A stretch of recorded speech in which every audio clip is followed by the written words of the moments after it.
The other day I was studying this book of Maccabees, right?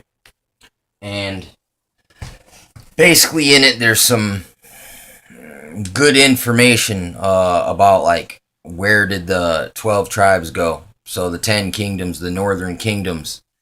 Okay, here's some clues. I don't have all the pieces to this, but this is clues. It's like Alexander the Great. His rulership is mentioned in Maccabees. It's documented. Just like Nebuchadnezzar was like, man, since I enslaved the Hebrews, bad things have befallen the kingdom. And Alexander the Great has a moment where he writes about how he perceives that the troubles have come upon him because he stole the, what is it called, man? The menorah, the candlesticks, and then the silver pots and all this stuff from the temple. And he remembered all the pain he caused the Hebrews when he was, sacking the Levant over there in Egypt and all that. Because, I mean, Egypt's only a few stones throw away from really the Israel area. Israel's right there by, it's a stone's throw away from the Middle East, or from the East, like Asia. India's right over there, not far away. Russia's right to the north. Keep going east or west, you'll get Europe. And then east, yeah, India. And then south is Africa. So, I mean, it really is a perfect locale to disperse people across the entire freaking planet. And here's the thing. Here's something that I've seen. In Russia, like on the eastern side of it, there was these people that lived in the mountains and they looked just like Eskimos. And what I was thinking is, it was like there was a time where the people, the Asiatic looking people, where they were in that area there, because it's just, you go north of Israel and you're up there in Russia and you can find that there is Eskimo looking people there. So where was I going with that? Another Eskimo-ish looking, like, look, you can see Asian. If you go to South America, okay, there's particular jungle natives. They look kind of Asiatic in a way. And if you look, from those islands out there, like New Zealand, like Thailand's right by that. So it ain't a far hop, skip, and a jump to get Asiatic people to start inhabiting South America. And there's one potential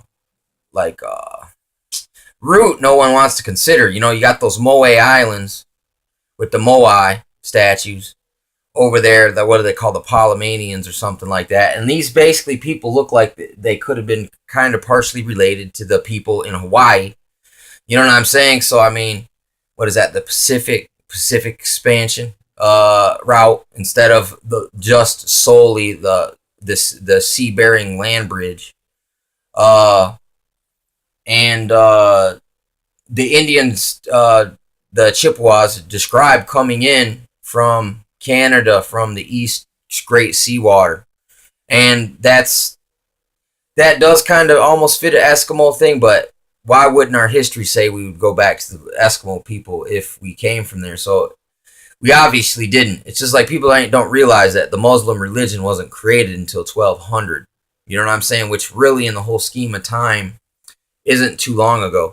Just like the Indians, when they came to inhabit this part, at least from our history, it says it was like around the same time as the Muslims were created, 1200 AD.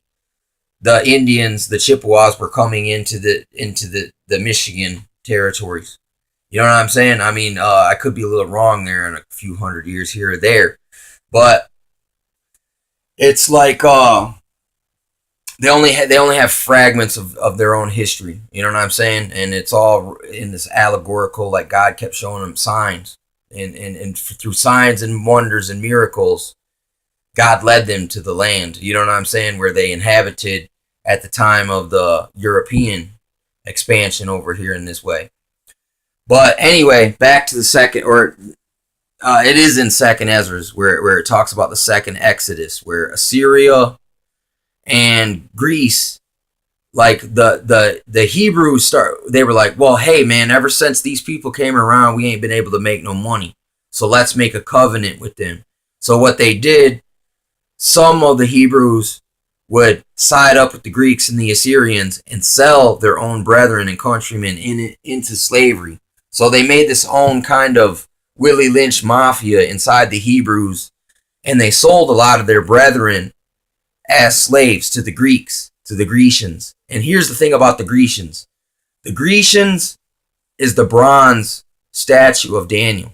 The bronze portion of the statue is the Grecians.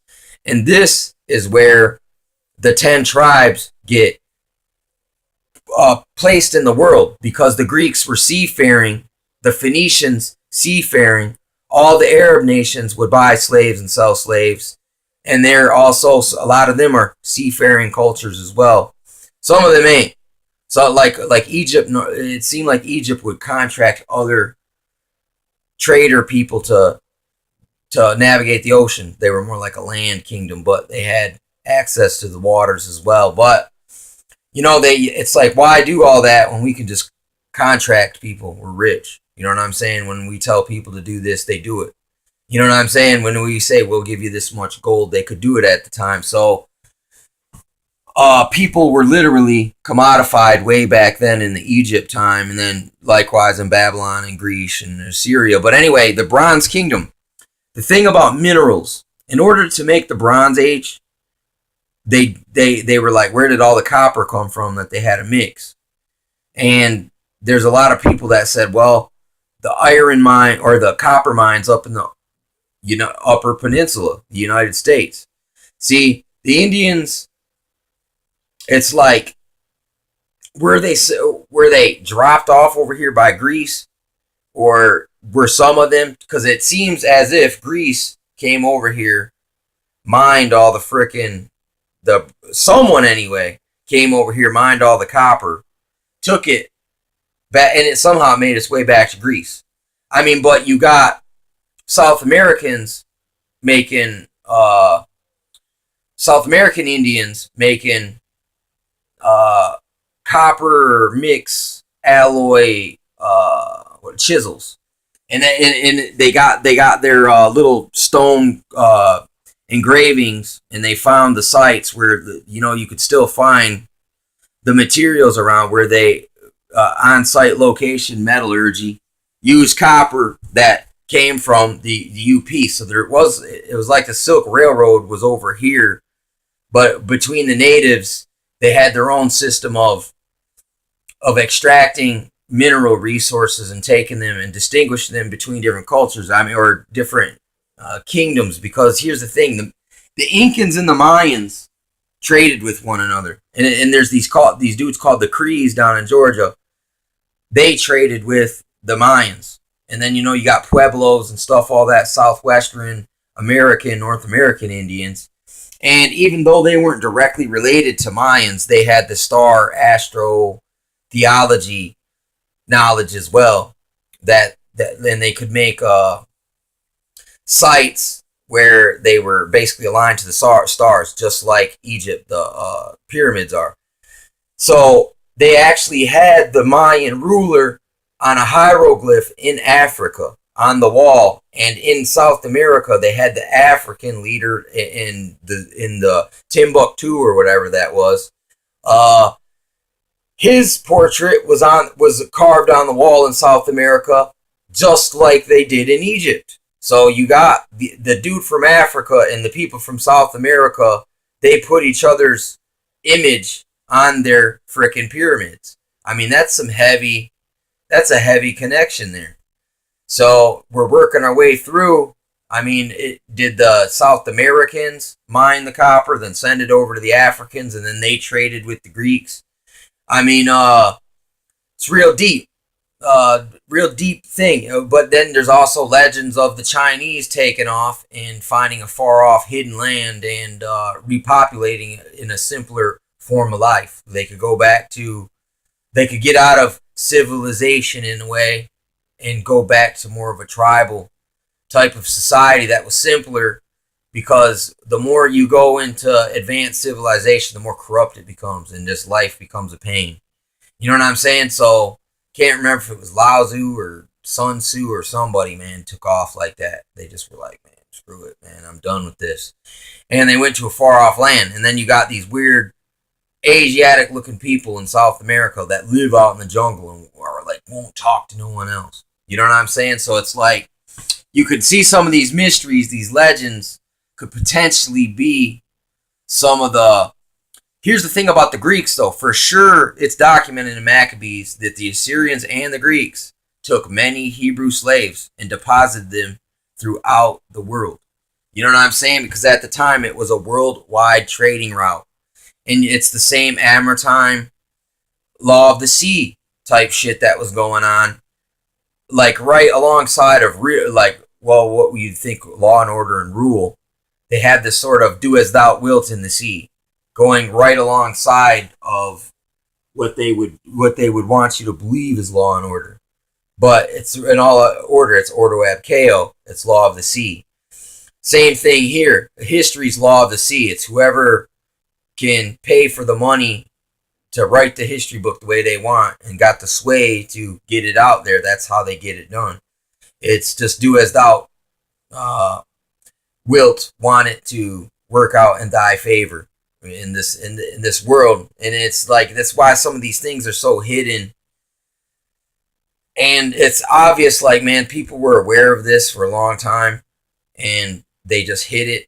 But now the evidence and archaeology, you got a few dudes out there that are willing to, it's like basically it's one guy against the whole freaking history system. Every archaeologist, either he agrees to go along with the line or he gets blackballed out the game. So any of these people run the risk of being blackballed for revealing any kind of truths.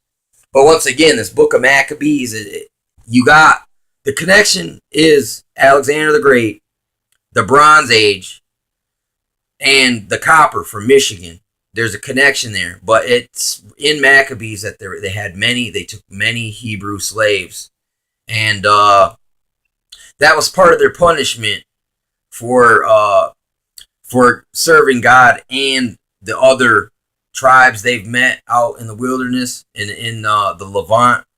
They would adopt alongside of their native beliefs, they would start to adopt the paganistic sun god view at the same time and kind of serve one at one time and another at another. And it became real mixed up, almost meshed together. And that's the same thing which happened to the Indian religion, is that after the 1800s, there's no way you could find a pure pre-European view Indian left to explain their own stuff, because they were so converted and what is that? They were preached at by Catholics basically, and they lost the integrity of a lot of their passed on oral tradition beliefs, which was and this was done intentionally as well. And there was a point once they got them to the reservation, it's like they did like Hitler. They burnt the books. But in that way, it's the elders. They had to kill the elders. That's how you burn the books in the Indian culture. You must murder the elders. And so that's the equivalent. No, that's even worse than burning the books, because you're burning people at that stake. But heretics, witches, warlocks. I mean, at least that's what your PR campaign tells the public. That's what the public needs to know. We're getting terrorists. But really, it's more like, look, we're cleaning the evidence. We're taking out the cutouts. You know what I'm saying? We're setting the cutouts on the hit and then taking the cutouts, and we're covering our freaking tracks. And they have expertly covered their freaking tracks, and there is a big freaking deception going on. And the Maccabees is a one book where you can it fills in the blanks of the Daniel prophecy, just like Second Ezra talks about the eagle and the lion, and it's got references to Daniel's beast, and just like Revelations has references to Daniel's beast. I mean, it's the statue. So, and it also it goes from the silver to the bronze and then to the iron.